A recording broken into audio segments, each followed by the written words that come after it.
पिछली क्लास में हमने धातु के बारे में पढ़ा था, उसके गुण धर्म के बारे में पढ़ा था।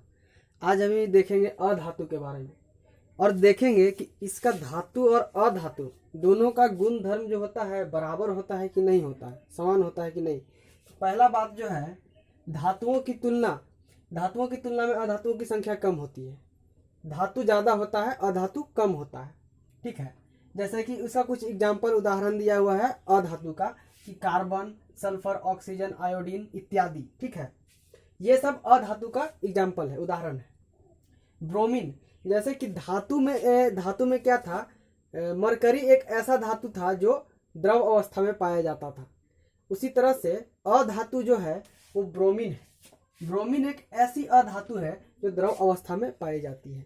तो हमें क्या करना है, ये दोनों नाम याद रखना है, धातु और अधातु दोनों का जो द्रव अवस्था में पाया जाता है। ये एग्जाम में पूछा जा सकता है इससे क्वेश्चन क्या बन सकता है कि एक ऐसी अधातु का नाम बताएं जो द्रव अवस्था में पाई जाती है, तो ब्रोमीन हो जाएगा। या फिर एक ऐसी धातु का नाम बताएं जो द्रव अवस्था में पाई जाती है, तो क्या हो जाएगा, मरकरी। देखिए, आयोडीन अधातु होते हुए भी चमकीला होता है। ये गुण मिल रहा है कि नहीं। उसमें क्या था कि धातु चमकीला होता है, लेकिन जो अधातु आयोडीन है ये भी चमकीला होता है। आयोडीन और ये भी चमकीला होता है, मतलब ये भी उसका गुण मिल रहा है। धातु और अधातु मतलब धातु का गुण मिल रहा है। कौन सा गुण मिल रहा है, चमकीला होता है, उसका गुण मिल रहा है। गैलियम और सीजियम धातु है और इनका गलनांक कम होता है। देखिए, ऐसे देखा जाता है प्रायः कि हम लोग क्या पढ़े थे कि जो धातु सब होता है उन लोग का जो गलनांक होता है, गलने का जो तापमान होता है, और क्या था, बहुत ज़्यादा होता है। ये हम लोग पढ़े थे। ठीक है, लेकिन कुछ ऐसा चीज़ भी, गैलियम एक धातु है और सीजियम भी एक धातु है, इन लोगों का गलनांक कम होता है।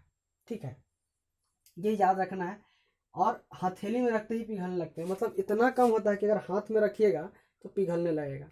तो ये भी एक सवाल पूछा जा सकता है। ये सब बहुत इंपॉर्टेंट है, मतलब इससे क्वेश्चन बन सकता है कि एक ऐसी धातु का नाम बताइए जिसका गलनांक बहुत कम होता है और वो हाथ में रखने से पिघलने लगता है। एक का बोलेगा तो एक गैलियम बता देंगे या फिर सीजियम बता देंगे। दो पूछ देगा तो गैलियम और सीजियम दोनों का नाम ले लेंगे। ठीक है, कार्बन एक अधातु है जो विभिन्न रूपों में विद्यमान रहती है।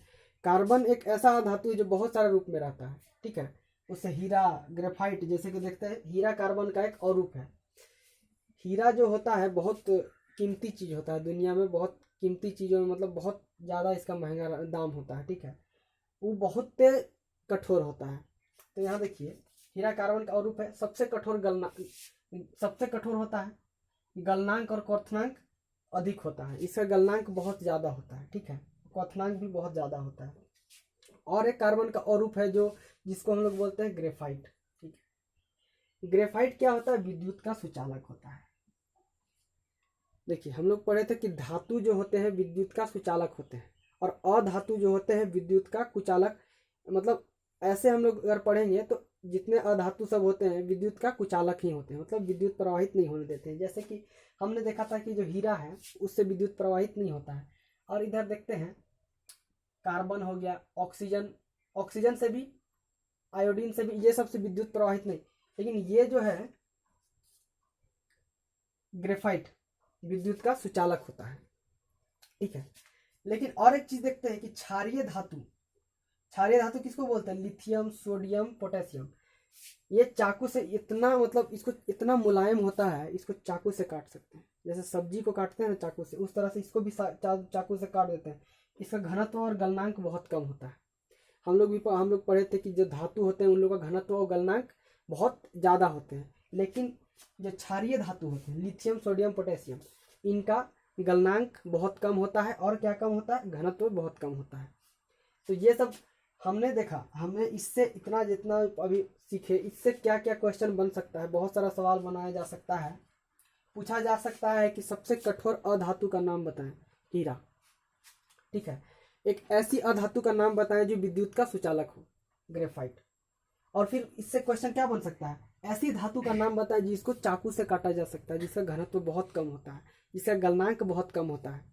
तो ये जो क्वेश्चन है लिथियम, सोडियम और पोटेशियम, इनको 3 रूप से पूछा जा सकता है। कैसे पूछा जा सकता है, पहला तो है कि ऐसी धातु का नाम बताए जिसको चाकू से काटा जा सकता है, ऐसे बोल देगा।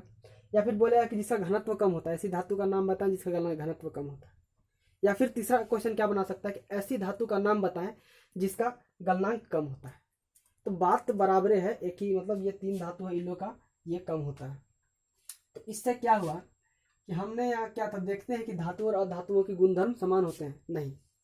कुछ कुछ धातुओं के गुणधर्म कुछ अधातुओं से मिलते हैं, और कुछ ही गुणधर्म, सारे गुणधर्म नहीं। जैसे कि यहाँ पे हम लोग देखे थे आयोडीन क्या होता है, चमकीला होता है। चमकीला जो धातु का एक गुण है चमकीला, उससे उस गुण से मिल रहा है इसका अधातु का आयोडीन का गुण। उसके और कुछ गुण थे, क्या थे, उसको पीट के बाद ही चादर बनाया जा सकता है, इसको बनाया जा सकता नहीं बनाया जा सकता। विद्युत का कुछ अलग, घनत्व बहुत ज़्यादा होते हैं, ऐसा नहीं है, इसमें इसे घनत्व कम होते हैं। और क्या था कि गैलियम और सीजियम धातु इनका गलनांक कम होता है, हथेली में रखने पर ही पिघलने लगते हैं। तो ये जो गुणधर्म है, तो ये गलनांक के मामले में सिर्फ एक दूसरे से ये हो रहे हैं। और देखते हैं जो कार्बन अधातु हैं सबसे कठोर, इनका गलनांक क्वथनांक, तो हम लोग क्या पढ़े थे कि धातु का क्या था गुणधर्म, कि गलनांक ज़्यादा होता है, क्वथनांक ज़्यादा होता है, उसका घनत्व ज़्यादा होता है, उसको पीट के चादर में बनाया जा सकता है, उसको खींचा जा सकता है, तन्यता बहुत ज़्यादा होता है। लेकिन जो ये है क्या बोलते हैं कार्बन, ये हीरा जो है, इसका तो सबसे कठोर होता है, इसका ठीक है घनत्व ज़्यादा होता है, गलनांक बहुत ज़्यादा होता है, लेकिन इसको पीट के चादर नहीं बनाया जा सकता है। तो ये क्या है कि इसका सारे गुणधर्म समान नहीं होते, कुछ कुछ गुणधर्म, ठीक है। इसका गलनांक वाला जो घनत्व और गलनांक वाला गुणधर्म दोनों था, ठीक है, बराबर है, दोनों का ज़्यादा होता है, ये है।